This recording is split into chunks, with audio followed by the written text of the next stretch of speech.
নারী Asian cup বাছাইয়ে দুর্দান্ত জয় পেয়েছে বাংলাদেশ। র্যাঙ্কিংয়ে ৩৬ ধাপ এগিয়ে থাকা বাহরাইনকে ৭-০ গোলের ব্যবধানে হারিয়েছে টাইগার্সরা। জয়ের পর তহুরা জানান, টুর্নামেন্ট শুরুর আগে লম্বা সময় অনুশীলনের সুফল মিলেছে মাঠে। শুরু থেকে শেষ পর্যন্ত দাপুটে ফুটবল খেলায় সন্তুষ্ট কোচ পিটার বাটলারও। আর অধিনায়ক আফিদা খন্দকারের চোখ মিয়ানমার ম্যাচের দিকে। নারী এশিয়ান কাপ বাছাইয়ে উড়ন্ত সূচনা পেয়েছে বাংলাদেশ। র্যাঙ্কিংয়ে ৩৬ ধাপ এগিয়ে থাকা বাহরাইনকে ৭-০ গোলে উড়িয়ে দিয়েছে টাইগার্সরা, যেখানে বড় অবদান তহুরা খাতুনের। এই ফরওয়ার্ড একাই করেছেন ২ গোল। জয় দিয়ে আসর শুরু করতে পেরে উচ্ছ্বসিত তারা।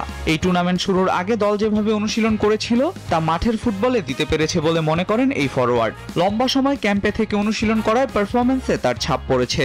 আমাদের প্রথম থেকে লাস্ট পর্যন্ত সবাই 100% দিয়ে খেলছে। আর কিপার থেকে শুরু করে ডিফেন্স, তারপরে মিডফিল্ড যারা উপরে খেলছে, আমাদের সর্বোচ্চ দেওয়ার চেষ্টা করছি আমরা। আর আল্লাহর উপর আমরা চেষ্টা করতে পারছি, আল্লাহর কাছে শুকরিয়া।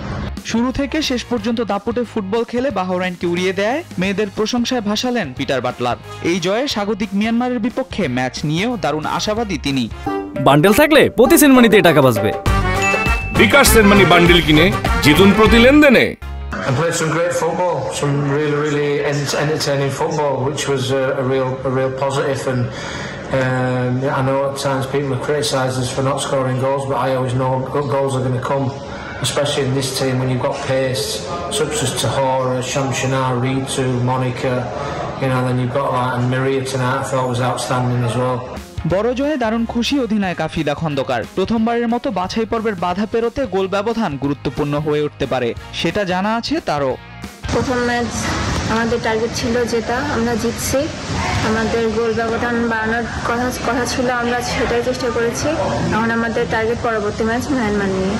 গ্রুপ পর্বে নিজেদের দ্বিতীয় ম্যাচে বুধবার স্বাগতিক মিয়ানমারের মুখোমুখি হবে বাংলাদেশ। আর এই ম্যাচে জয়ের দিকেই চোখ রাখতে চায় তহুরা আফিদারা। আল মাহমুদ ফাহিম, নিউজ 24।